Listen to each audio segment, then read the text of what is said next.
always. Yesterday, somebody dropped off. What they drop off, Nani? They dropped off breast pump. Yo, let's go.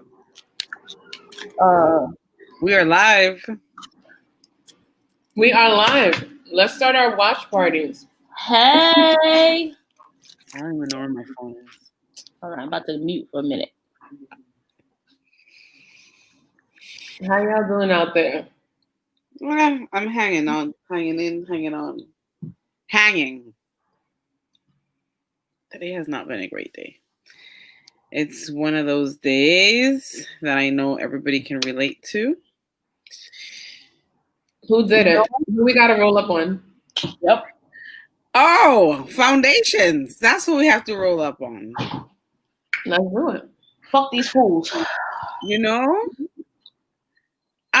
So here's, I'll explain the situation, and I want to get people's input as well. People, whitey's gonna white. And then, always, we do a good job of centering Blackness here at Rayo Caña Negra and in all our lives, right?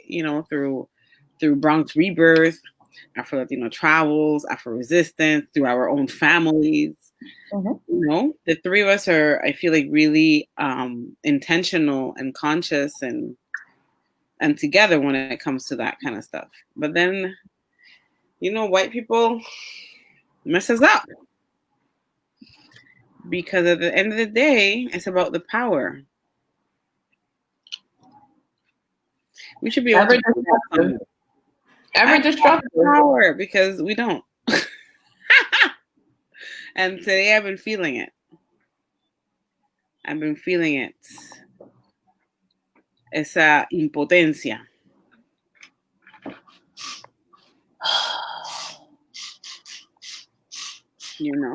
How other people's fuckery just messes with us. And then they get other people's fuckery always messing with you. You know what I mean? Like, and messing with your coin. Like, messing with your bottom line. That's the thing. Amplify your message. No dejen que Lola entre. Dios mío. Porque estoy trabajando. Okay, everybody say hi. Hi, Lola. Solo con Dash. ¿Cómo que solo? ¿Cómo que solo con Evelyn y Dash? Evelyn, el trabajo con Evelyn y Dash es el que te da ese best que te acaba de conseguir. Right. We shop living now? Right? Huh? You hear that? Oh my God. Some people like chopped liver though. Shout out to everybody that likes liver. I love liver. But I liked it as a kid. I did. Really? With like onion and stuff? You know it. You know it. Hi, Nancy. You were like, hello, goodbye.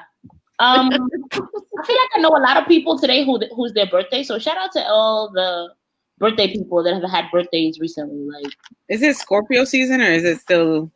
I think it's Libra. Mm-hmm. Right, it's still Libra. We're at the tail end. Shout out to everybody who has celebrated a birthday in a little bit. Before we go back and talk about how white people's fuckery affects us all. Yeah, and it's yeah. Anyway, so yeah, let us know. Libras in the house. Well, no, not in the house. Libras on the feed somewhere. In the chat. Libras in the chat, or people who are in agreement that like people's fuckery. You know what I don't like either? Like, my thing is all right, everybody has errors, right? We all short-sighted in some sort of way. I think the problem becomes when you bring someone's attention to the way that they have like harmed you, and then they try to flip it back on you. So that as opposed, like in the guise of professionalism, also the response of the ability to respond in line with the severity of the harm is also something that Black people routinely get robbed from.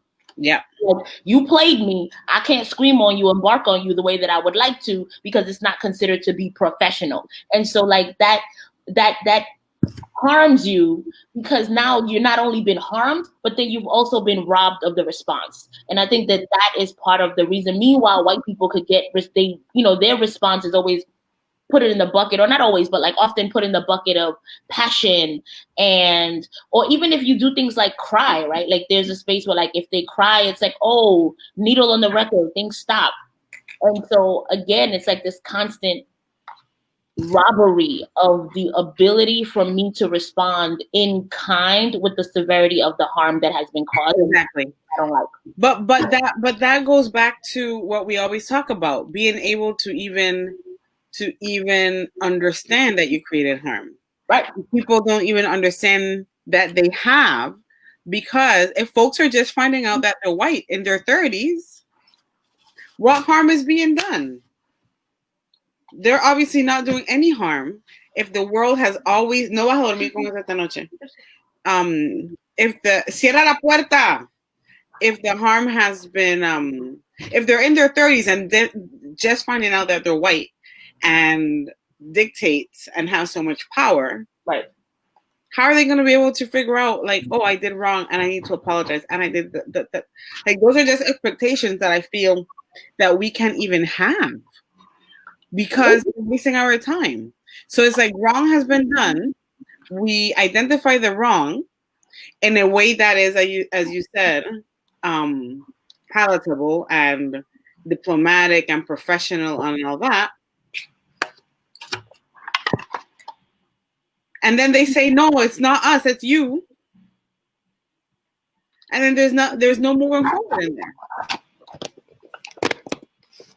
And I think that's the challenge, right? Of just really being able to recognize, like, I mean, my thing is, regardless of whether you learned when you were 2 or 32, whatever, once in general, right? Once somebody brings it to your attention, you should at least acknowledge, right? And I think that that's really, maybe there's a space where white people also don't, and I don't know, right? Like maybe they are specific and intentional, right? Because that's the way that like race works, in that sense of like them not seeing you as a full person with a full range of feelings around this particular, any particular issue. So like when you respond with something that makes them feel uncomfortable, then it's, oh, they're unprofessional. Oh, I was just trying to help you, right? By shitting on you and essentially taking your work and then positioning themselves to look like some colonize, like continuing to colonize, right? Because then it's like they also have to be like, I introduced you to you know, like peer, right? Partner agency in this case, right? Partner agency, look at us, how cool we are. That not only can we help you, but we're cool because we know this person who can help you, right? So there's like they can't separate. Like sometimes people can't learn how to do and just get the fuck out the way. Because I think that's also it. That it's like there's always like this kind of like, how can I also position myself to look like a savior throughout the process, right? Like the good guy. It's always the wrongdoing and then the robbery of reckoning and repair, while also coddling the transgressor. Exactly. Transgressor. It's all the same. Right? So there's two things that they're doing, right? The actual act, and then it's actually defending the people that did the act. As in, like, we could never have. I would never. I was just doing this. You misunderstood. So I'm going to share what the scenario is, right? So we do consulting. All of us do consulting in our own worlds. Mm-hmm. And there is this foundation in Long Island. It's a foundation in Long Island, right? And I was referred to them through a friend, and we did an intake, right? In the intake, they shared that they did not have an RFP. We were the first people that they spoke to, blah, blah, blah, blah, blah, blah. Fast forward, my colleague and I, we had a little bit of doubts and hesitation. So I wrote the person and I said, listen, we are a little bit confused because You know, we're confused about the request for a proposal because you already have a designer, but now you are asking us for, and then the response was, we're open, you know, we would like to, we're really leaving it up to the consultants to like kind of help us through this process, et cetera, et cetera. So we submit a proposal. Then they respond. I should just go ahead and read the fucking response, right? They respond stating, just give me a second. Air amount? Yep. They respond saying, thank you for your thorough and exciting proposed work plan. First, it bears noting that your expertise and commitment and the work you all have done are awesome. After a careful review of what is needed now to get this work started, we decided to go a different route for this phase of the initiative. However, based on your proposed activities and your own research and your own work and organization, we'd like to share your proposal with a group of organizations for their consideration of a resource that can help them as they do the difficult work of developing a strategic plan to bolster civic engagement in the region. Now, so copy paste your work. Yes, because I'm an idiot. Right? It's really great. We change the direction because you already have a designer. That's why you change the direction. And the designer is now going to take our work and do it. And now you're going to share it with the other people for consideration of the other points that were in that proposal. I'm not an idiot. I'm not an idiot. And then, so we send them this message, right? Not a pretty message, but a you know, a detailed message. Evelyn helped with that too. Okay, so here's a process between. This is an important process. So once we receive, estás en una reunión, sí. Okay, now my kids are writing signs, asking questions. Go play with the dog. Yeah, no, you didn't. So what happens between when Black women are harmed, right? When we get the initial thing, we reach out to other women. Because I remember I put this on the WhatsApp group too, when it happened, which is last Tuesday. I also had to speak to my partner about it. I spoke to my father about it. I reached out to the person that originally referred me. So now it's like 4 or 5 people involved because they need to hold space for me. And I need to check if I'm going crazy because that sounds to me like some fuckery, but I want to make sure that is understood as some fuckery. Because you're being gaslit. Right. Exactly. And it's important here to note, when Black women are harmed, we reach out to other people and other Black women to hold space for us. We're exhausted of that shit too. Who are also going through their processes of being harmed. harmed. We're also going through the process of being harmed. We're sick and tired of it. It's exhausting. It's draining. And we do it because we love each other. So it's one of those ands, right?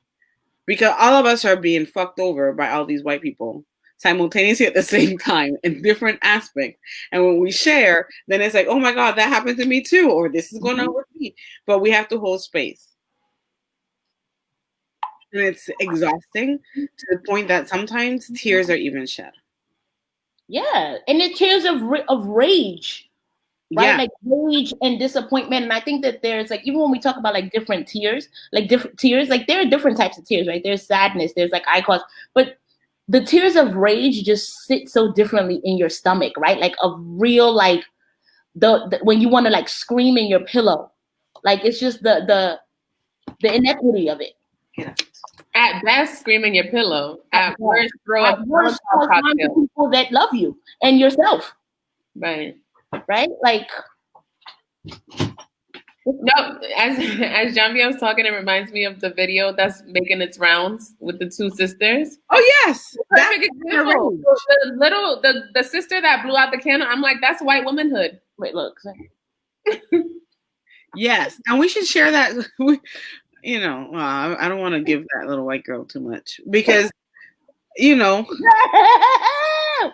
No, and the thing is, I think we can all relate to that white woman smirk. Right. Really it was the hair tuck for me. It was the hair tuck that really sent me over the edge. That really set. I was like, métalo. No, and what set me over the edge was the person, because I watched the video around 6 times. The person that was in smoothing the little girls, right? That, and then the mother at this holding the hand, smoothing her, and the mother like shaking the little 3-year-old. There was no checking the birth, like there was only checking the birthday girl, which I was like, it's her birthday and it's her candle. Like you should have shown some level of like this was wrong. Meanwhile, she still got to stand there. Like you caused her, bitch. You got to go. She was 3. She could have been 33, 43, 83. Like Mean Girls. Almost like I'm like across time and space. Okay. This ain't gonna change this. Right. The whole encounter, because from the very beginning she was like, I watched it a billion times because I kept wanting to see, maybe I missed another second where she like really rocked her shit, but like kept hoping over here like fight. But from the beginning, that the little girl was plotting to do it because the 3-year-old she went really fast to blow out the candle because she knew her sister was gonna be in her regular old fuckery. She knew it, and then the people and then the other person holding the 3-year-old's hand. That I felt that. I felt that. Like why are you holding? Because if it were me, I would have been so slow to break up that fight. I wouldn't have broken it up. I would have. You can't stay there. Because now the little girl is like, now you done messed up her day. Like, who did not at least grab the older kid to be like, now you can't be there. You done lost the luxury of being next to your sister while she blew out the candles. Somebody said in the chat, I thought to myself, something is wrong with that little girl. Sorry. We all thought that. We all thought it. But that is white womanhood in real time in front of our eyes. And their sisters, people were like, oh, a plot twist, their sisters. I'm like, this makes sense. And then I saw the family photo. I'm like, they favor that blonde girl. I'm sure of it. I will bet anything they favor her.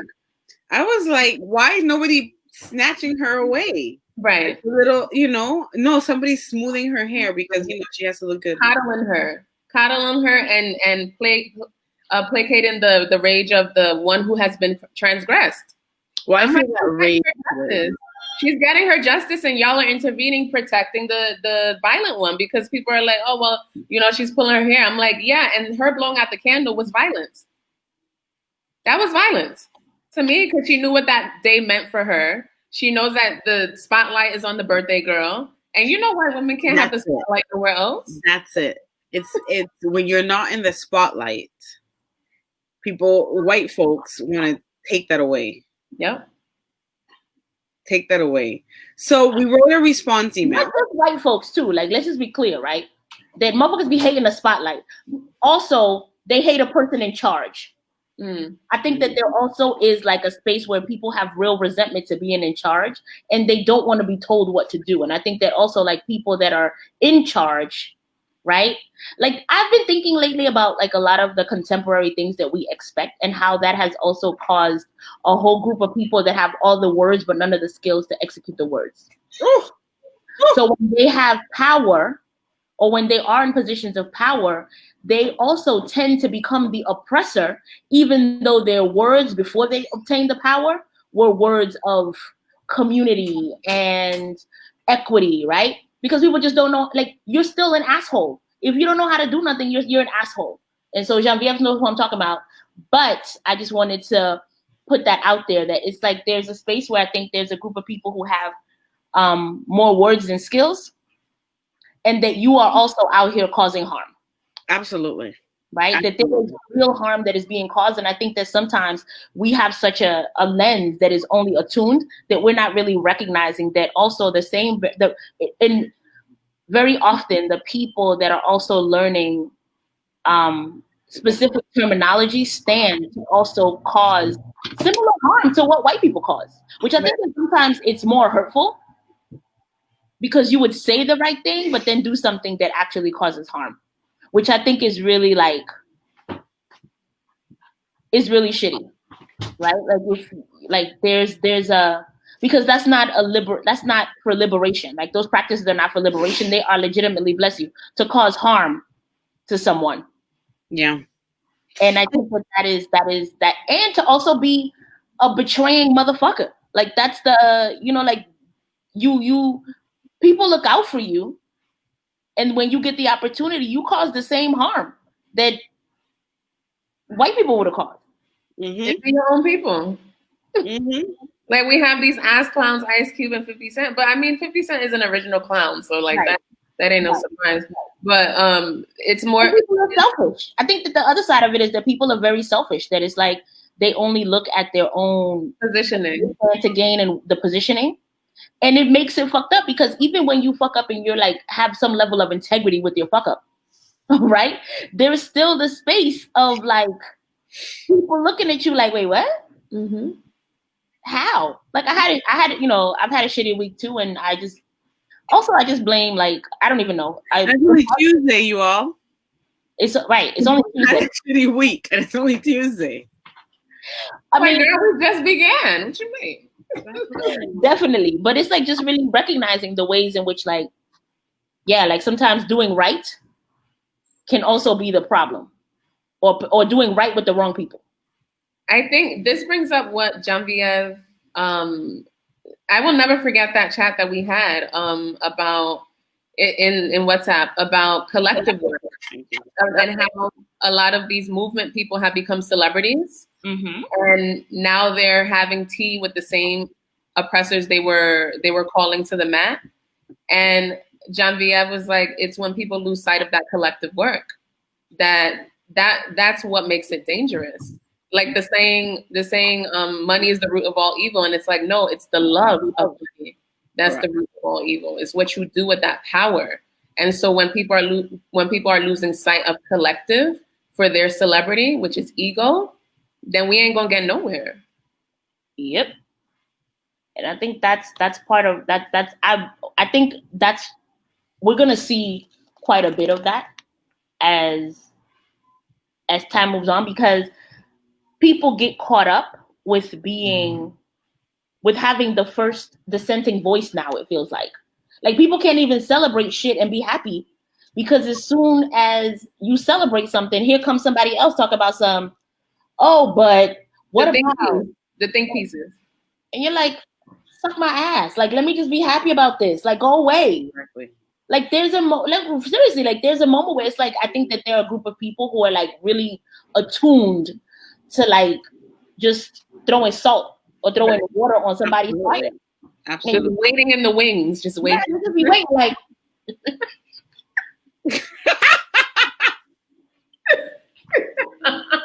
And they're the ones that don't want to do nothing.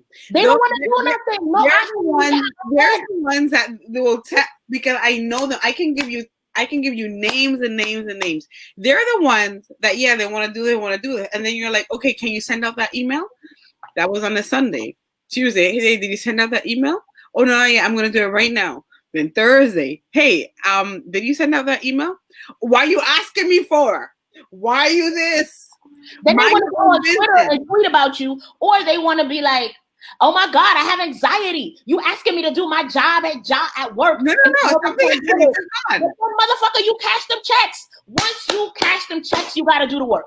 And then Friday comes. Oh, hello. Hi. I'm calling you because I haven't heard from you in 2 days. Did you send out that email? Oh, she's harassing me. But then the email hasn't been sent out. And it's a fucking email. And then they have to take a mental health day. They have to take it this. You're triggering my anxiety, Genevieve. Stop. They be weaponizing contemporary language. They will weaponize learning. Because my thing is, you cash them checks, boo. You cash them checks. When you cash them checks, you got to do the work. What is that? The dicho that your mom has, Evelyn? Where what is it that they don't do nothing, but they don't let anyone else do anything? No, I said. See, They no, don't do, they don't let do. Because you know what's gonna happen? If I'm the boss and I have a nonprofit and I need to be able to like make some money and ask you to send that email because it's maybe the letter of intent, and then I don't get a grant, then you're gonna be like, oh, they don't do nothing right. They can't raise no money. But then it's like, and then they get another job somewhere else, and it's the same thing. Based off of the credentials from the job that they didn't do their job at. Brand name recognition, right? Just the name alone. It's all lip service and performance. I can't do that no more. No more. I don't want to see flapping lips no more. I can't do nothing with flapping lips. And that's the problem, that it's like this boss culture, right? Where everybody feels like they are, or somebody says, Swahili said, no comen ni dejan comer. That's exactly it, right? No hacen ni dejan hacer, no comen ni dejan comer. But it's like, I think that there's also like this boss culture where it's like nobody wants to be told what to do, but everybody wants to receive the benefits. Everybody wants to be a boss. Right. But they don't have the skills. Yes. And they want to pay the cost to be the boss. Nobody wants to do that. They forgot. There's a cost to being the boss. And in order for you to be able to like learn, you also have to be able to be comfortable taking direction, even to be a good leader. And I think that that's the problem, that it's like people don't want to take direction because they don't feel like they should have to. I'm in boss culture. How you going to be a boss and living on somebody who has a boss? Like, it don't work. That's like what we always talk about, because y'all be coming from millennials. And the thing is, I be agreeing with y'all. Like y'all like, no offense, Dash. I'm like, I agree. I've said this before, but there's an aspect of these generations who, and Angela and I speak about this a lot, where these people haven't been raised around elders, or have it kind of been conditioned, not in a harmful way, but conditioned to respect elders and to respect elder knowledge.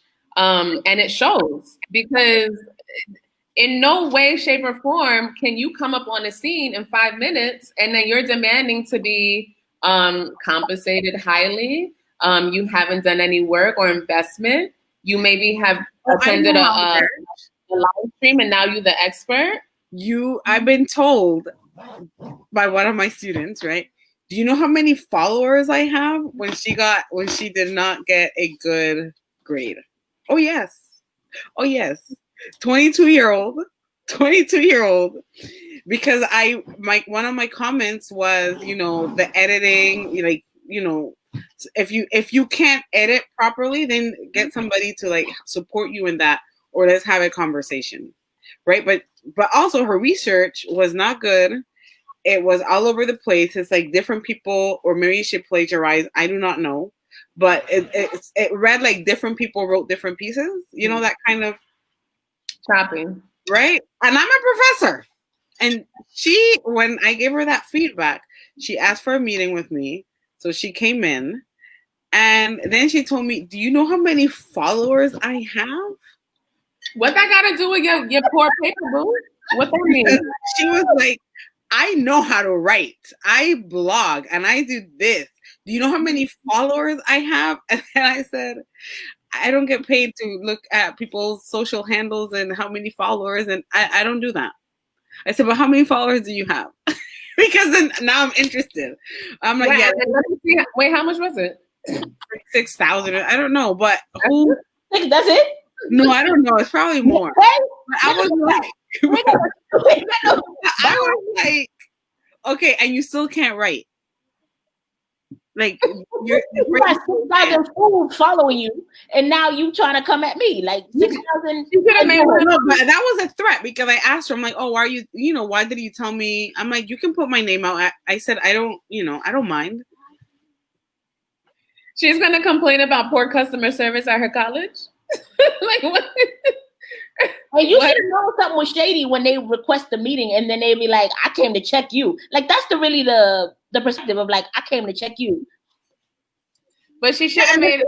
At the beginning of semesters, I tell students very clearly, I work for you all because you all pay my salary here, right? I'm very clear about that. So hold me accountable and hold your other professors accountable too, to the standards that you deserve and entitled to paying all this tuition. But know that with that also comes, I'm going to hold you to a higher standard. The thing is, in academia these days, the standard is very low, sorry to say, because I do not know what's going on.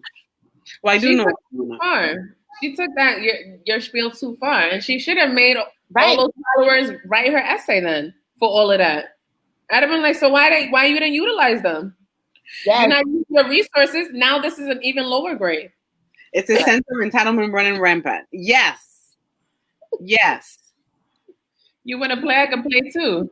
That's crazy.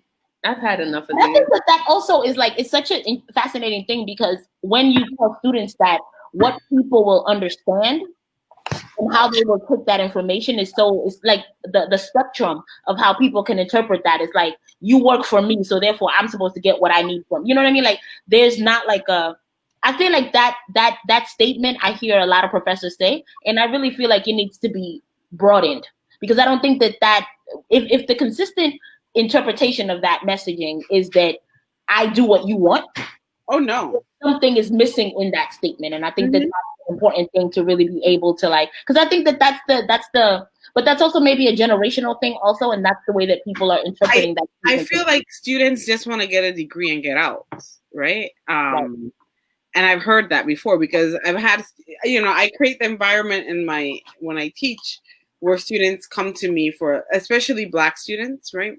Come to me for a lot of, not advice, I guess advice and, working through stuff, because they don't have advisors that reflect who they are. So that's another issue, right? Okay, just a second, everybody. I need to take care of something here.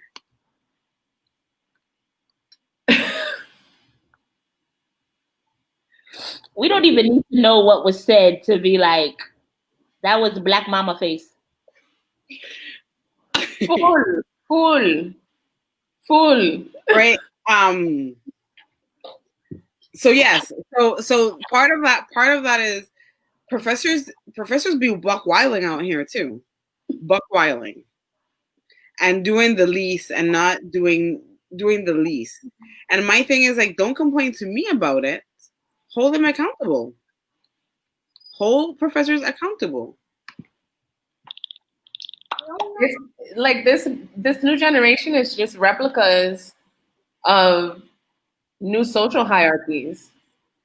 Now all of these apps, like Uber, for example, now you have people running scared or driving scared. Please give me 5 stars or I'm going to be fired, And so they have to do all of this to their peer. And it's pretty despicable, actually, because now the consumer is wielding all this imperial power. Oh, I'm going to give you 1 star. Okay, give me 1 star. But many of us can't afford to have that 1 star rating, right? Because we get booted out so fast, our heads will spin and then be replaced.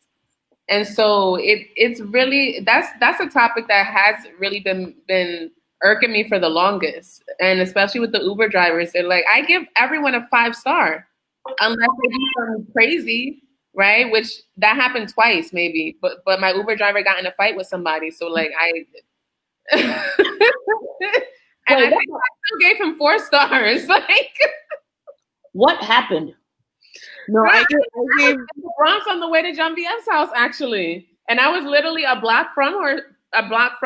So I just got out the car. I'm like, look, I'm not testifying nobody's court. You ain't gonna have me out here. Like, you finish your fight. Hold on. They get into a physical fight? Yes. with another customer or with somebody else? It was a truck driver in the back, and I don't know what happened, but like a coffee was thrown on a car. The young Dominican guy came down off of the truck, was trying to beat up my Uber driver, who was an older man. I'm like, why? What? But my Uber driver actually started the fight, so I'm like, you're gonna have to eat that. I mean, you shouldn't have been trying to rumble in the streets, especially not in the Bronx. Like, what do you mean? And so I got out, and I was like, that handle your business. Ain't got shit to do with that. So So just to close out my thing with the foundation, they wrote me back after I sent them a detailed description of the harm that had been done and things that they could do to rectify it, right? Which included reading this book around decolonizing philanthropy or fundraising or whatever it's called. Oh, wealth. And to get a coach on all this stuff. They wrote back basically saying, "I'm so sorry you're disappointed you didn't get the contract." So this is where I wanted to grab my computer and throw it against one of their teeth. No, you wanted to do what that little girl did to her sister. Right. Yeah. Con más golpes. And that's where the impotence for me came in. Because it's like they don't give a flying fuck about what they have done, and they're going to continue doing it. There is no acknowledgement. There is no nothing. It was just like, "Oh, we're sorry that you're disappointed you didn't get it. We have a rigorous selection process." You didn't have no selection process because you didn't have a RFP. So I don't know how I'm going to close that for myself because I need to close it. Because it's it eats a piece of your bones. My daughter is in here when she should be sleeping, and she's about to get another look. Uh-oh.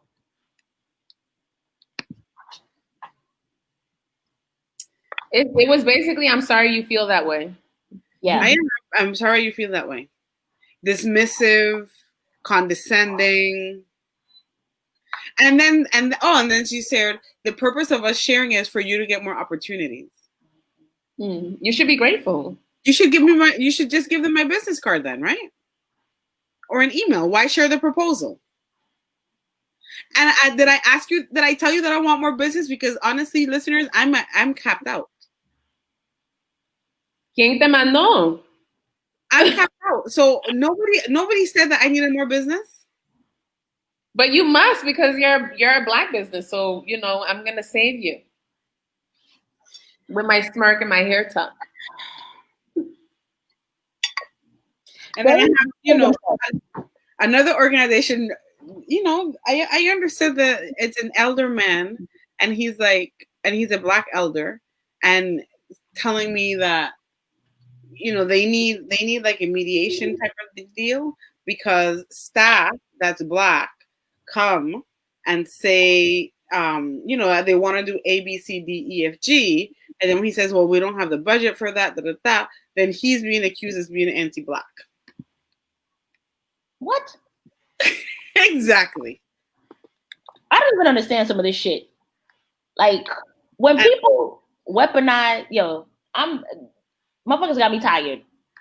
It's a realization that everything can be weaponized. Anything you don't like, be like, "Oh, that's like Anti-Black. Like you talk about anti-Blackness, right? Like everything is anti-Black because you don't like it. Right. Like, I'm exhausted by people. So then we have to like really be conscious around around the personal responsibility, because I could never do that to somebody. I can't go to Evelyn and say, "Evelyn, can you touch up my hair, please?" And then Evelyn says like, "Not today, Zambia, because I'm exhausted, I'm tired." Evelyn doesn't like people from Panama. And then I tell Dash, Evelyn be hating on us. And I'm like, "Word," because you're my friend. Word? Exactly. Evelyn, analyze. I'm through with Evelyn. I would have on Twitter talk about Evelyn is anti-Black. No, she doesn't like touching white people, touching Panamanian people's hair. He doesn't like doing this.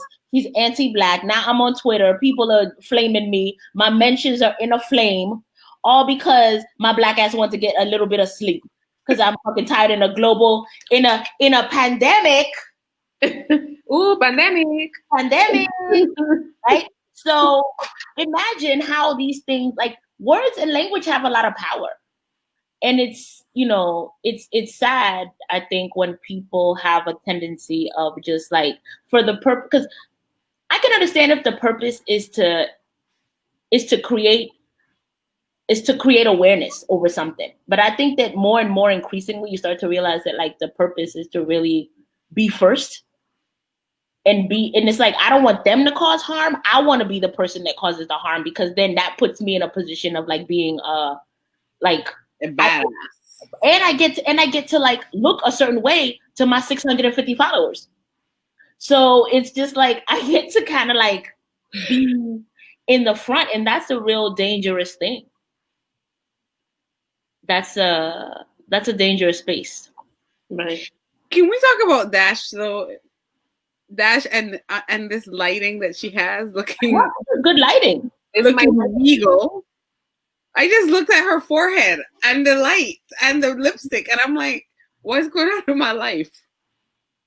I mean, I'm taking my skincare very seriously during these months. Even my Yuko saw, I have this bald spot here, right? And it grew in a little bit, but I had that bald spot since I was like 8 or 9, because I fell asleep with gum in my mouth. And I was at my grandma's house. It was summer. It was in Panama. I fell asleep with gum in my mouth after she told me to spit it out. I fell asleep, of course, got up with the gum all over my hair.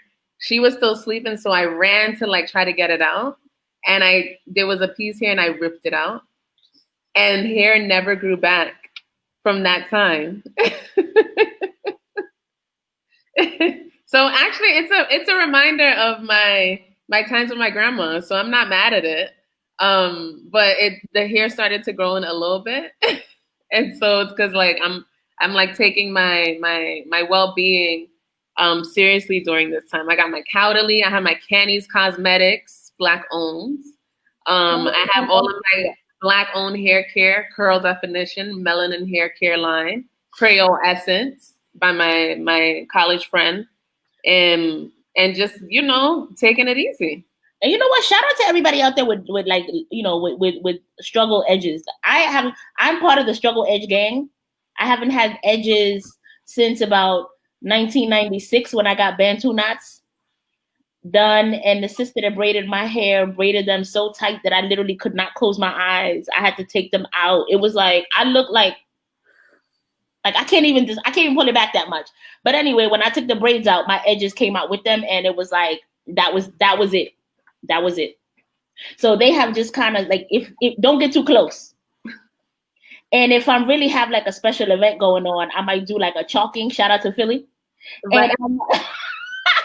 And I might be like, let me just kind of fill this in. But yeah, they never grew back. And then it was also like a genetic thing, because my mom, whenever she had like stressful moments, her hair would come out from her temples. Mm-hmm. Like it was like that part of her head that it would come out from. And so it just so happened that I had this particular situation, and then I started having a lot of stress moments. And so like those particular areas, wow, my hair was really like, I was losing hair in that space too.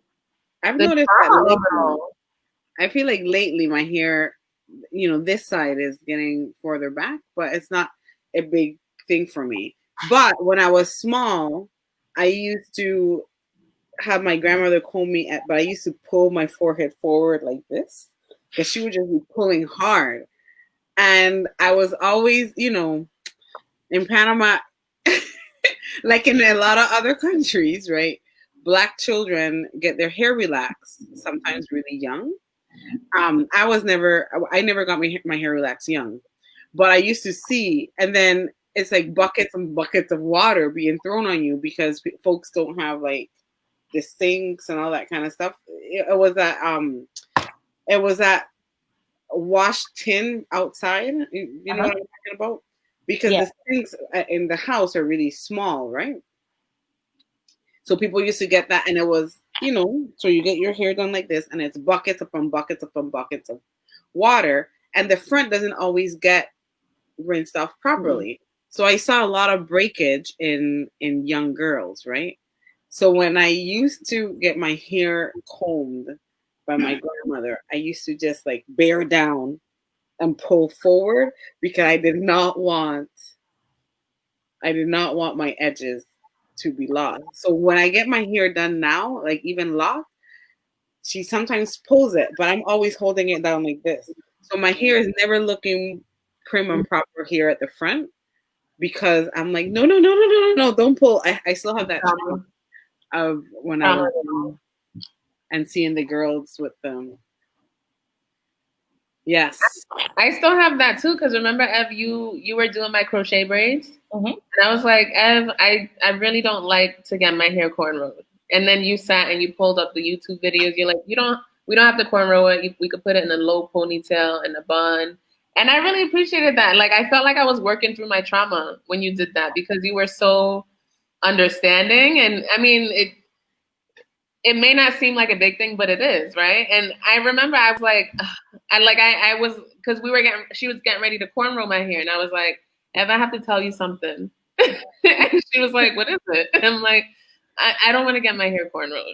And it was like this whole thing, right? And she's like, I felt like there was almost like a little bit of like, I feel guilty that you're not. And I was just like, that's terrible. Like, why would you actively put someone in a position that makes them feel uncomfortable? But there's sometimes like that's how you feel. You feel like guilty because you feel like the other person is gonna take it some sort of way when it's like that wasn't the. We're like, okay, let's find an alternative, and we did. And I think that's what's missing with a lot of the things that we talk about. That a lot of things can be resolved just by talking about it. I remember this taxi driver in Cuba. He said, he's like, you can resolve almost anything by talking. Like he was like, hablando llegamos más lejos, right? Absolutely. Because everything could have been like, no, cornrow or nothing. Right. Right. Right? And it's like, what's it? Actually doing it, cornrow or nothing. It's true that, you know what, like another dicho, my mom, she used to be like, hablando se entiende, like, what's your problem? Mm-hmm. Right? And it's like just recognizing how so often all these things are, again, like it's like that inability to feel like you have access or that people are gonna, so like there's the act of being brave enough or courageous enough to say it, because we've also been, depending on how you socialize, there are some things that you don't say, you just accept, right? And then that the other person has to also do the work of learning how to listen, right? Listen to be able to solve the challenge. Like I remember one of the best pieces of advice that I ever got was my best friend, like, when I was a teenager, when she was just like, I used to argue with my boyfriends because that was the way that I thought I was supposed to be, right? And I didn't want to argue with these raggedy motherfuckers, but like I just wanted to like, that was the engagement that I had seen many times between couples. So it was like, that's the way that I thought was the right way. And so one day she asked me and she was like, I think she saw it on Oprah or something. She was like, are you arguing to be right or are you arguing to solve the issue? Mm-hmm.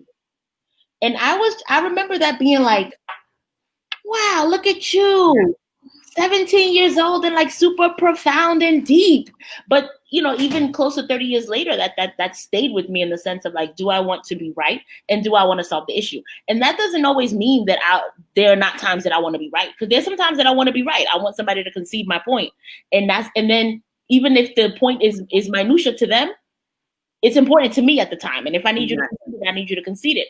But when I am ready to solve the issue, then I also know that there's certain responsibilities and requirements that are from me that I need to do, because the other person has every right to reject what I'm saying, to disagree. And sometimes I think that you don't think about that because you're like, I'm going to communicate with you, and that there's only one way that it can go from the other side. And I think part of that also requires for everyone to prepare themselves for the realm of possibilities, the broad sense of possibilities that can come from you telling somebody what you think is their truth. They could be like, nah, I reject it.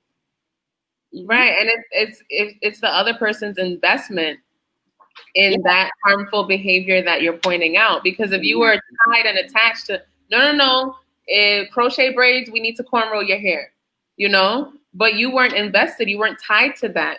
What was more important was my comfortability while you're doing my hair. And so that can be applied to anything. Yeah. And it's like, so when we talk about like everything is political, right? Because there are always a series of choices that are made with just about everything that allow us to show up and to really identify where we lie, right? Like in general, and it was funny because I was talking about this with Dude the other day, but I was saying that in general, I'm tied to outcomes, not processes. So in which case, if whoever, like, you know, even if, like, you know, the three of us train, and there are some days when, like, something that Genevieve is going to say is going to hit with the people, right? Like, they are just really responding to whatever it is that she's saying, or it might be you, Dash, or it might be me.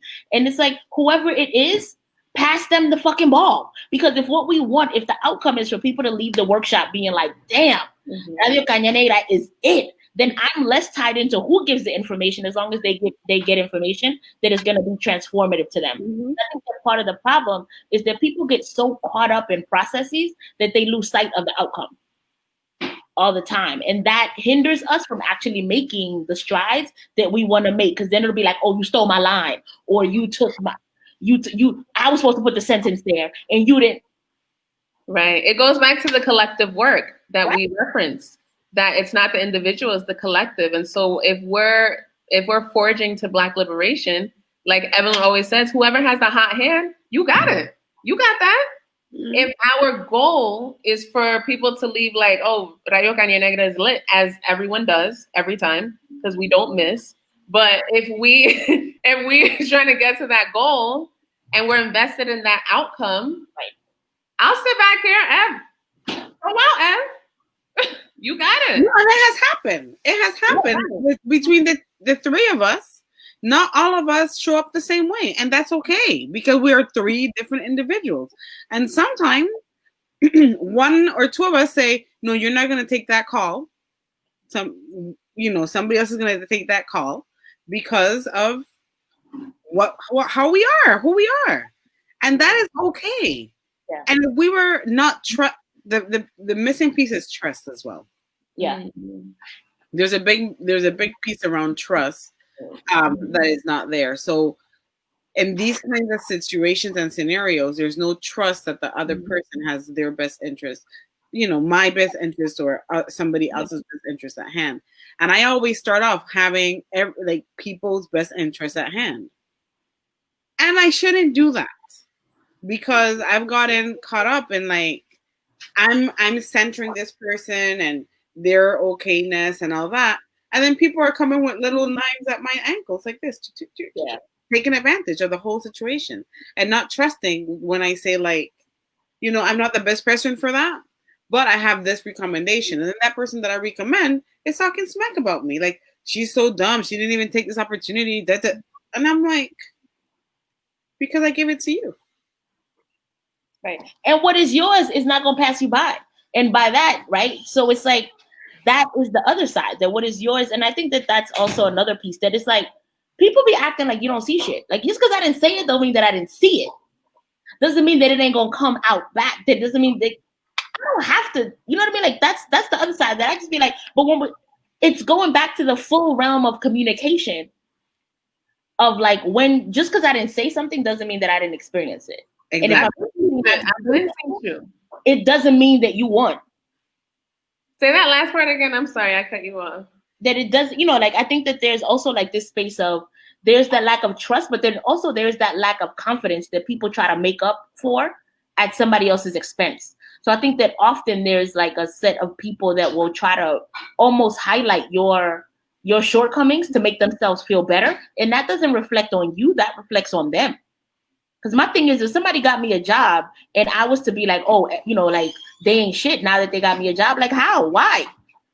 I don't understand that concept. Why wouldn't you express some sort of gratitude towards someone who looked out for you? No, they do, until some other opportunities come by, and it's like, well, I'm not gonna, it's like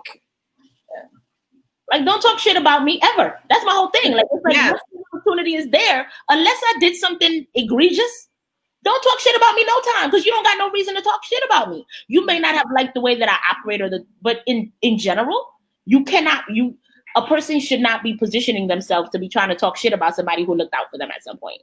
That's whack. I mean, what y'all think in the chat? If anybody's out there listening, for those of you that are out there watching, what do you do with an ungrateful motherfucker? That's really the question, right? Sometimes people be ungrateful. They're just what do you do? Today has been one of those days that if I could go through the screen and pull somebody out just through their email and pound them like this. Yeah, like I think that's the question, right? Like, what do you do when somebody that you have in some way looked out for has tried to play you? Because I think that there's a lot of that in that season.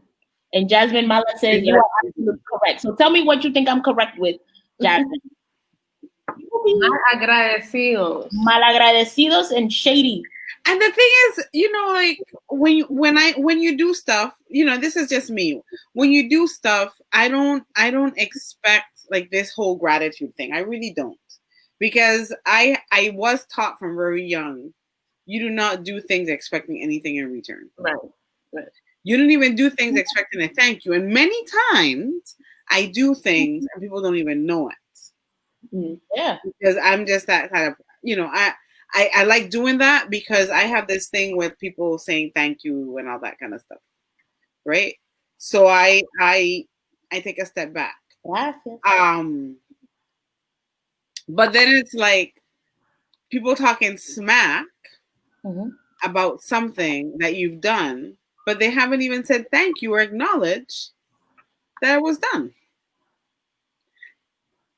And that to me is like bananas and buck wild, like money, right? Like lending people money. People ask you for money, you show up, you lend them the money, and then when you're in the position that you want your money back, how dare you? What? How dare you want your money back? What? Shocker!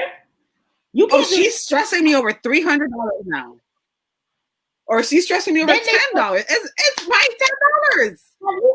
What's it here? Count your money.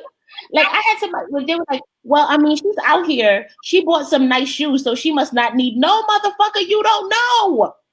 If you, my thing is, yeah, I try now not to loan money that I need back. That's like a fundamental thing. If I need it back, I don't loan money no more. I gift money because it's like if I'm gonna lend you money, I can't expect it back because I haven't. If I were to get back my money, I would probably have a down payment for somewhere. Right. Well, probably not that much, but a down payment is a lot. But yes, I would have. Well, it depends on where. Yes, right? The down payment is a lot, but in other places it might not be so bad. But that's the reciprocity, you know? Because I agree with. I'm on that same wave of like, you know, people like continuously thanking me. Like I appreciate the thanks always. And I think it's the reciprocity piece because my parents actually growing up, when they would drop us off like maybe to a function, you know, going to our friend's house, you know, whatever errand, I said thank you. And it was one day that my I don't remember, I believe it was my mother who was like, you know, I'm your mother and I'm gonna do it and you're my child. But a simple thank you goes a long way. And so we had this tradition of whenever they pick me up, drop me off, I would always say thank you for picking me up, or just showing gratitude, because in knowing that yes, it is their duty and responsibility to take care of me. And it's also my duty and responsibility to show that I appreciate that care. So it's multiple things happening at once, you know, but some of these ragglies ain't doing none of it. Yeah. It's an entitlement. Yeah. And I think that there's, you know what, there are some people who they don't do it because they don't even know, right, that that's an expectation. And so I think that like there's and it's difficult because if you are on the giving side where you don't necessarily expect it, but then it's very blatant when it doesn't come, then that also can be really difficult because at the same time that I may feel uncomfortable receiving the accolade that comes along with having done something, I do also have the expectation that someone is going to acknowledge the way that I supported them in some sort of way. Maybe not in a public way, but I expect you to be like, oh, all right, thank you. Good looking out. I appreciate that. And so that is, that always is a shocker to me when that doesn't come. And maybe I'm being unreasonable in my expectation, which I mean, I don't know. What do y'all think? I think it's also learned, right? I think not everybody is taught to be grateful. Is gratitude a skill? I think so. I think appreciation and acknowledgement, seeing effort. I think that's actually like if you have just been given that, without, like there's without being taught to it. Like Dasha, her mother said, thank you goes a long way. I'm constantly telling my children, say thank you to me. Say thank you to me because I don't have to do this, right? I think But do you think ungratefulness is part of white dominant culture? oh, absolutely. That because I think that's entitlement. But if gratitude is a skill, then can a skill be learned? I guess it would have to be, we have to place value on specific skills that we would have to learn. And is that something and if ingratitude is a dominant culture value, then maybe gratitude is on the opposite side. Yeah, because what I think about as you're talking, Genevieve, is how in a lot of our cultures and traditions, spiritualities, there's always offerings, there's always thanks, there's always cantos, there's always rezos, and it's always in gratitude to people that came before you. Exactly. And so, I think I think that ungrateful piece is definitely part and parcel of white dominant culture. Absolutely. Because in saluting or in venerating ancestors, that's gratitude. You're giving thanks, right? Which is so normal within our ancient spiritualities, our thousands of years old spiritualities and ways of being. So that's interesting.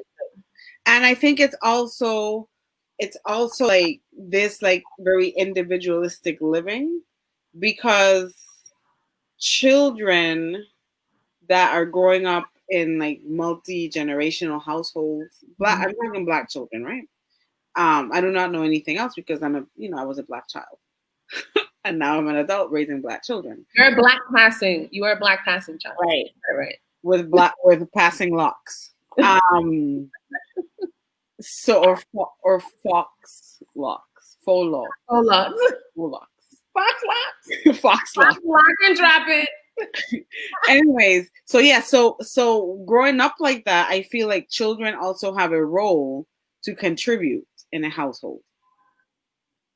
So children so when somebody sweeps, if a child knows how to sweep and knows how to do the dishes and knows how to, do little like things around the house, they're knowing that takes a certain amount of energy and effort that they don't want to put together, right? Because I see it in my children.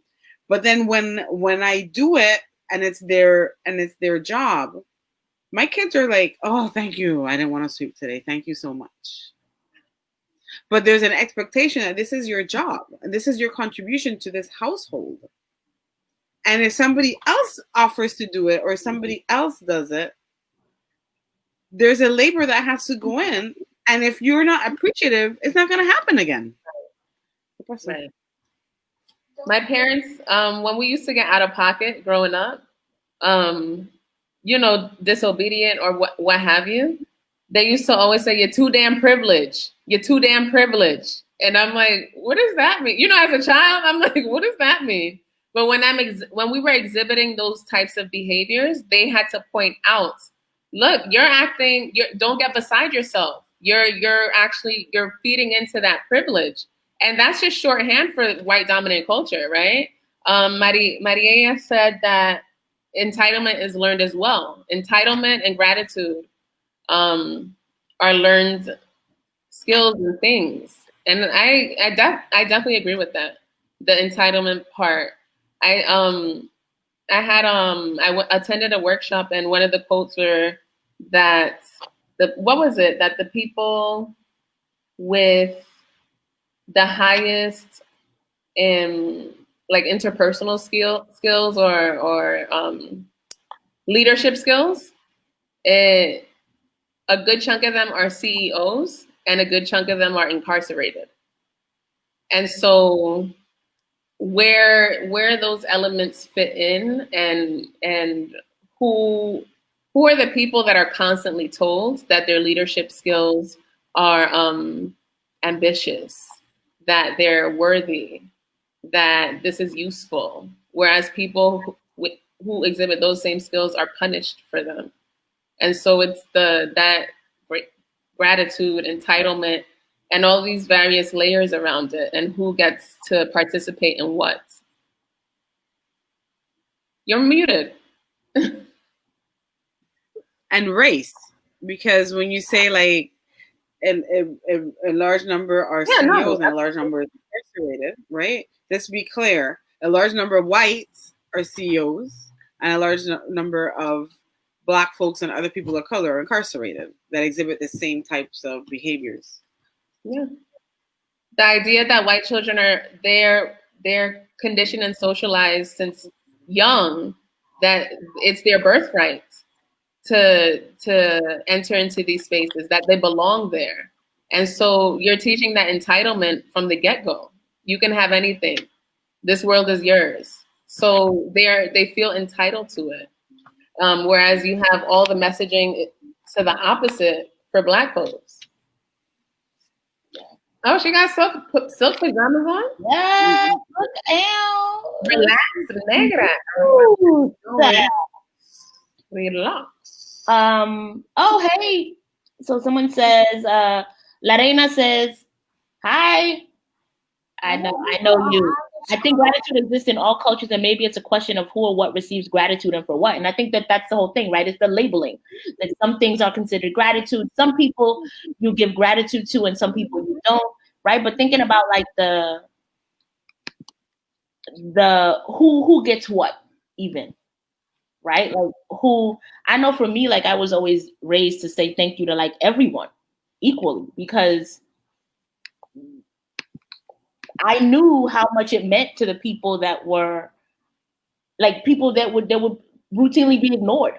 Like I remember going to like my dad's, like visit my dad, and the fishermen would pass by in the morning, and I'd be like, they'd be like, what do you want us to pick you? What do you want us to get from the sea for you? And I'd be like, ooh, a big lobster, gracias, And there were other kids that would just be like, they're just a fisherman. Right. Or that's just the maid, or that's just a whatever. Or like even thinking about titles. Because in this case, is like using a title a source of like gratitude or acknowledgement. Like, how like, for example, Miss or Tia, or like, is that not, and I'm talking about like outside. Señor, right? Like a title, like, ma'am and sir. Mm-hmm. Yeah, I guess on a level you're ingratiating yourself with those titles. Yeah. Like, let's see. Yeah, and that, so I know that Lauren La Reina talks about, my students and I are exploring the same concept with bilingualism, how some people are honored and admired for speaking two languages, and others are attacked or looked down on, right? There's also like ideology that says that all Black children are bilingual, all non-Black children are bilingual, right? That they get to actually have multiple ways of engaging each other, and like that is just who they are, and that's very learned.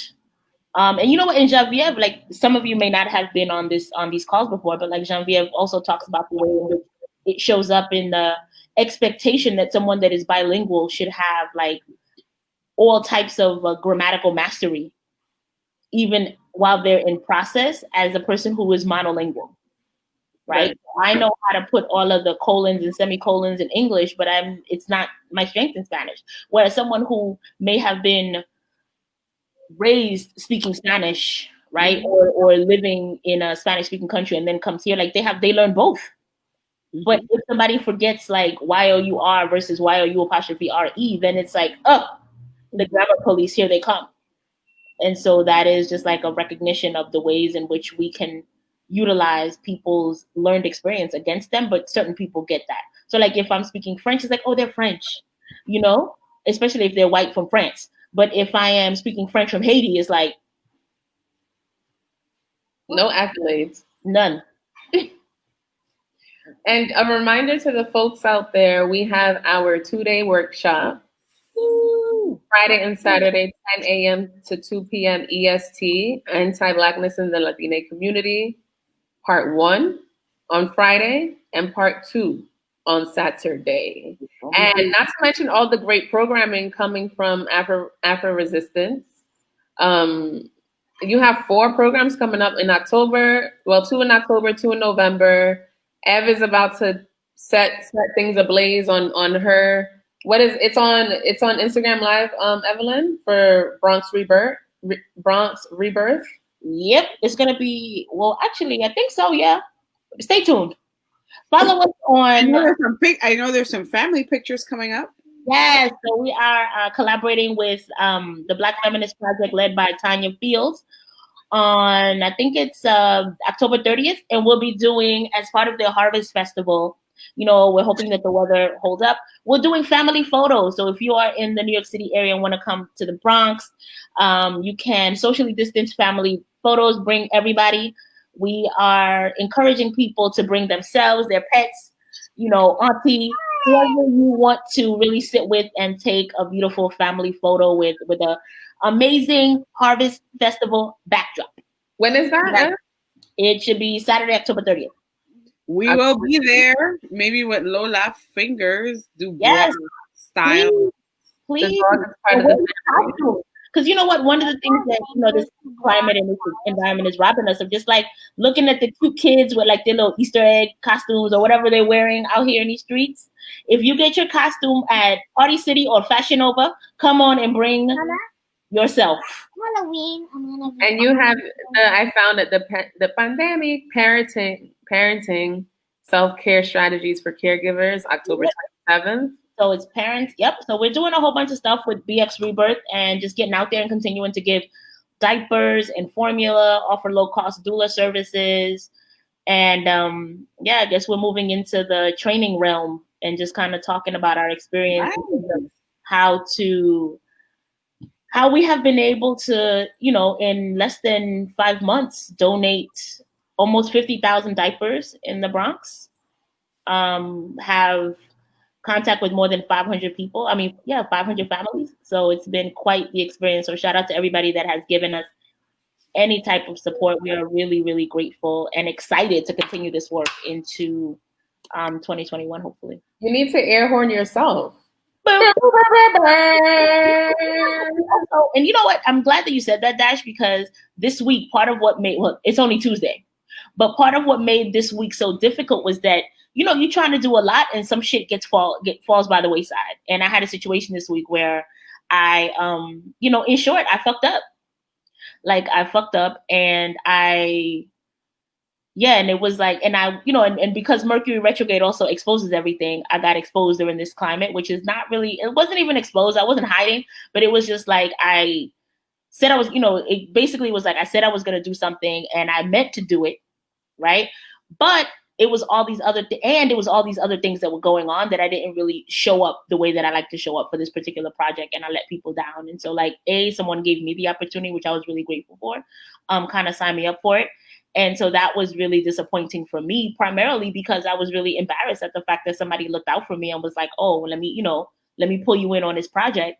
And then I didn't show up optimally to the project. And like, that always makes me feel really bad, you know? So it's like, so there's that space there. And it was like, when it was like, oh, Ev, you know, you're not operating, you know, you're not doing this optimally, I had to really sit with it and be like, you had to eat it. Right. Because really what I wanted to be was like, pandemic, right?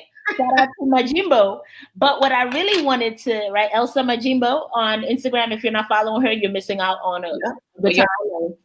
But I really had to just sit there and be like, you know what? And the only thing that I could do was try to like make it better, to be like, look, if there's something that is missing that I need to contribute, I have it. I just haven't, I haven't put it on paper, essentially. But just recognizing that sometimes even despite our best goals, like, right, we fuck up. And I think that it's not about always preventing, because that's just but it's like also recognizing that when somebody brings it to your attention that you jacked up, then you also have to do the work to be able to say, like, how can I make this better? If there's room to be able to make it better so that I don't make it worse for you. Like, if there's work that is delayed, then I can't do my work and your work. Like, that's unfair to the person that was already harmed. And I feel like that's one of the spaces that is a growing space for us all to really be able to say, like, we're going to cause harm, right? We're human people, and sometimes we make errors, but how we show up post error, I think that's really critical to maintaining the relationship in the event that you want to maintain it. Right. And in owning that, the responsibility, which that shows up in all the themes that we talk about in anti-Blackness. Everything. Yeah. And that goes back to somebody's ability to acknowledge that they're not perfect. Yeah. Right. In this society, dominant culture is perfectionism. So right. in this society, nobody wants to be wrong. Yeah. Right. And people can be wrong. Yeah. And acknowledge and repair. Yeah. Right. And that repair piece is because there's sometimes, like, when you can get caught out, you can get called out and then you acknowledge, but often the movement between acknowledge and repair doesn't happen. Mm-hmm. The person that was harmed feels like, I told you. Mm-hmm. What you gonna do about it? Yep. Or sometimes people can sit with, like, oh, well, I know that I caused you harm. And it's your fault. It's your fault that I caused you harm. Right. They'll blame you, or then they'll start to look for excuses as to why they caused harm. And I think that's where then that becomes more harmful, because then I have to, like, know that you caused me harm and not have you acknowledge the harm. So I do not know what asynchronously means. Asynchronously. Language. I don't even understand what that means. Are you fucking with us? Like, are you the workshop? One workshop is Friday. One workshop is Saturday. So I'm drawing context clues. Hey, it's on 2 different days at the same time. Yeah. So is it happening at the same? Is it happening at the same time? Alicia said, "Me neither." And I'm glad that you admitted that, because that's exactly how we stay. Like, we don't know, because you like I've joked before that the first time that I went to, like, one of those work events where they gave you, like, more than one fork, I kept leaving the room every time a new course was served, because I didn't know which serving utensil to use. So I would just be like, oh, here they come. I'm going to go wash my hands. And then I would come back and watch everybody at the table. And then I'd be like, ooh, that's the fork. Until by the second or third course, somebody was like, are you okay? Do you need what's one of them things, like them stomach things? Imodium? Yes, they were like, I have Imodium in my bag. And I was like, what's that? And they were like, you keep going to the bathroom. And you're like, don't worry about it, sweetheart. Don't worry about it. I was so humiliated that I didn't even know how to use the forks, that I was like, I don't know the forks. Like, I'm leaving because I'm deducing, like, okay, I'm watching whatever fork is missing from your side. And now that's the fork that I'm using. And so it was like, kudos to being able to have, to ask questions. Because I think, we talking about earlier about, like, having an opportunity to communicate, right? To be courageous enough to ask a question, and even more courageous to stay to hear the answer. Yes. I remember I had a friend like that in college, and I can't remember who it was specifically, but I remember they used to always, if they didn't understand, they're like, what that mean? Yeah. What that mean? And with no shame, and you shouldn't, right? But yeah. I don't know. I remember that exchange so fondly, because they were like, look, I don't know what the fuck you're talking about. But if I want to make this goal that you're setting for me, I need to know exactly what you're talking about. What that mean? What that mean? Yeah. And also, like, thinking about the fact that people don't ask, or, like, if you're bilingual, there are lots of words that you've never spoken, you've only read. Yeah. Mm-hmm. Right. So that you don't have no clue. You can understand them and use them in context, but you don't know how to pronounce them. I told you about my homegirl that said epitome. And I was like Javier saying resonate or resonate. And I was like, what'd you say, Javier? And he said it again. Yeah. And I know it's resonate, but it was among families. So everything that you all are saying, I'm like, it sounds right. Epitome, resonate. Yeah, there's lots of words that you have never spoken, right? But you only read. So shout out to everybody bilingual out there that has read a lot more words than they have used and don't know how to pronounce them. And I don't think it's only bilingual people, though, because I have an aunt that she reads. She's a autodidacta. I don't know how to say that in English. Like a self-taught person. She's a tour guide actually in Panama, but she reads the newspaper religiously, and she looks up the definitions of the words, because in most countries, not like in the U.S., news and reports and everything else is not meant for a grade 3 level or grade 2 level. So they use other words. So she actually looks up the dictionary, and then she knows all these words that are really fancy.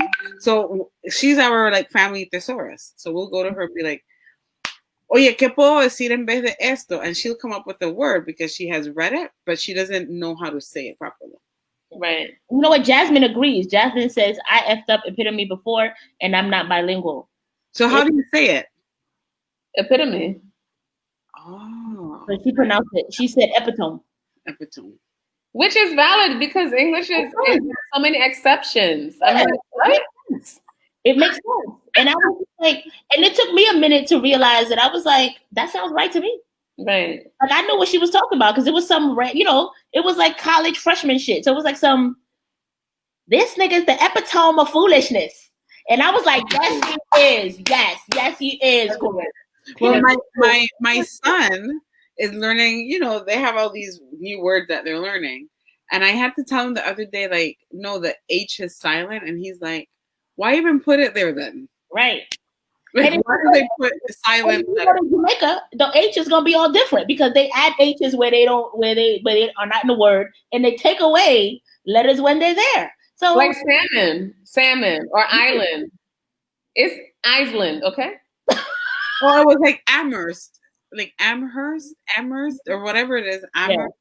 Yeah, even I was like, but why do they put a silent letter? Right. If it's silent. White culture. Spelling and everything. It's a scam. That's why Belize is amazing. Belize is like, you write it how you say it. Right. And many of our languages, right? And it could be different ways of writing it based on people.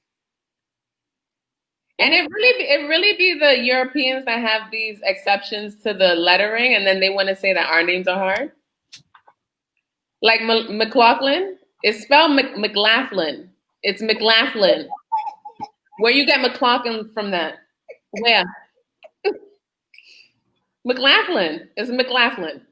Lorena asked if we're taping the workshops. No, we don't tape. No, we don't tape the workshops. Well, we do, but for our own personal growth, not for the public. Wait, Jasmine shared the story. Shout out to Jasmine for sharing. You know what, like. And also just being able to share like our stories will save us. Y'all know I come from the restorative justice background where we talk about our stories and we share our stories. And it's like, these are the things that are amazing, right? That listen, Jasmine, I'm with you. I have mispronounced many a word for just reading it in English and Spanish. I'm going to have to jump off in a second, folks, because this little one is like not having it. Well, keep in mind, y'all, these are our last workshops or anti-Blackness in the Latina community workshops for the year for 2020.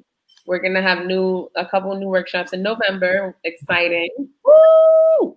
But you have other workshops coming up. Oh yeah, my workshop with Javier is December 3rd, 5th, and 6th. Our last Black Latin American History and Contemporary Topics 3-day course. So we have all those links on our profile pages everywhere. Sign up. And the thing is, spread the word. That's another thing. Like if you took our workshops, our class, or even listen to our podcast or our lives, spread the word. Tell people about it. And if we inspire articles, spread the word. Spread the word. Tell people about it. And that's the thing what Evelyn was saying earlier, public versus private. Like you publicly, or rather you're receiving information publicly, free information sometimes from us, but then want to privately acknowledge us. The maths ain't mathin', as like how people say the apology has to be as loud as the transgression. Yeah. how you harm people in public, but then want to apologize behind closed doors. Or not. Or If pretend. you put it out public, you gonna resolve this publicly. I don't play that. So shout out to Nancy in like her beautiful purple pajama set. That's how we do it in Luxury. luxury. Listen, luxury, luxury, right? I don't know why you nagging. She brings it to you every bowl. Stay tuned for merch also and holiday. Yes. So we are actually looking to collaborate with Black women business owners so that we can have a holiday marketplace. It's gonna be cool. So if you don't sell, but you know your homegirl does, shout out your homegirl. Send us a message at radiocañanegra@gmail.com, RADIOCANANEGRA@gmail. And we are excited to collaborate. We're coming up with some new stuff. We're trying to keep it. We're trying to keep it going and gangster. And we're coming up with new stuff as well for Black folks from Latin America and the Caribbean. Yeah. White folks, we got something for y'all too. Because y'all got one under the system. So we're going to give you some system. We Dylan. We doing it all. Coming, shooting on all cylinders. Thank you, Mirza. Much appreciated. Mirza says in the chat, yes, it has been one of the best workshops I have been to. Thank you. I will be back for part 2. Woo! Part 2 is fire. Yeah. And it's good. All right, folks. Thank you so much. Hugs for participating. Bye. It was like, it's COVID. Y'all get an elbow. Not even. Oh, damn. I don't even know. No, my people get hugs. COVID also has me stressed out. Because the numbers, man. Folks, wear your mask. Yes, and wash your damn hands and wear masks. And stay your ass inside. Can we please stop taking it to Tulum? Y'all see the numbers go up? Just stop. Like, people have to be responsible, folks. We can't be traveling like that, especially to Black communities. We cannot be visiting Black communities like that. We done told you. People get to the Bronx. Come on. Sit your ass down. The people that own all those resorts that you all want to visit are all white. They don't even visit those resorts. And who are the workers there? And no, it's too much. It's too much. It's too much. It's too much. It's like, and it angers me because our people being impacted. Right. The most marginalized people are the people that can't afford to stay home when you decide that you want to travel. So yes, we all board together. Let's be clear. We are all board together. Dash has a tourism business, right? That was closed on lockdown for 8 months now because they don't want to be unethical and keep people unsafe. Because Afro Latino Travels is actually being responsible because it has a connection to the communities that they visit. But then you have all these other folks promoting Black travel that have no connection to the communities that they're impacting. Listen, say it again. Right. Jasmine says, pull up the YouTube live. Hell yeah, I go to Hawaii every day. Yes, let's do some virtual tours. I got on my Peloton bike and drove around Casco Viejo and rode around Casco Viejo in Panama twice this week. And you know what? It was pretty exciting. And you went to Casco Viejo. I live like a few blocks from there and I haven't because I'm staying my ass home. Right. I'm gonna go to Evelyn's house to get on that Peloton. Come on. Maybe I can visit my parents. Yes. On there. Right. Be like on the way. But really, we have to, obviously, and recognizing that we have to get creative because it's been 8 months. 8 months is a long ass time, right? In a few months, we could have built a whole human, right? And like, that's the amount of time.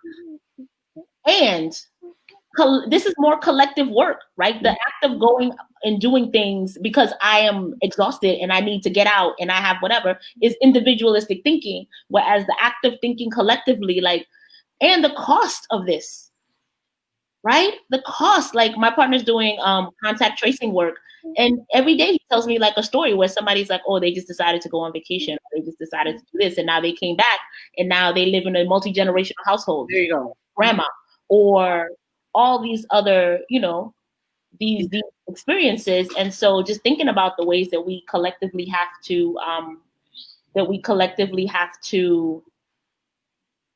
keep each other safe, and we have the capacity to do that.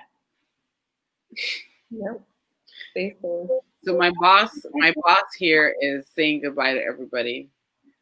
Yes, and shout out to all the parents out there that are doing like this homeschool. Shout out to all the teachers and right? the kids. And the kids. So definitely, if you are in the Bronx, come out on. I think it's. I'll still. You will be there. Maybe with. Can you say Lola's full name, Anayansi? No, her name is Lola Fingers Dubois Styles Powers Devereaux. Right? I feel like I should give Lola like a feather boa. Right. That's the kind of name she has. Do y'all remember Dynasty? Watching Dynasty on TV, and I know you have to know, like that was exactly. I remember that. I was in Panama with JR or RJ, whatever his name was. Dominique. That was Diane. I know that. Now I forgot her daggone name. But let's see. We good? You gotta go put your kids to bed. I'm gonna go jump on the bike, gonna go visit Casco Viejo again. And I'm gonna do Mr. London, the fupa challenge. I haven't done it today, but I did it yesterday and my fupa is hurting. Do y'all want to do it with us? Join. You know what? You should post it on. We're gonna post it on our Facebook page. We are doing the. Wait a minute. Come to the anti-blackness training, part 1 and part 2, and we'll tell you the details. And you can join us for the fupa challenge. Collective work, baby. Collective working out. The fupa challenge. Even though my fupa keep me warm, though, I ain't even gonna lie. Shout out to my fupa keeping my thighs warm. No, I thought you meant hand warmers that you just put it under. They listen, like muffs, coat muffs. If you got a fupa out there, just recognize that, like, you know what? It's all, we trying to strengthen them. Well, you doing the fupas are doing God's work, so I ain't mad. All right. Good night, everybody. Good night, y'all. Bye. Smooches. Toodaloo.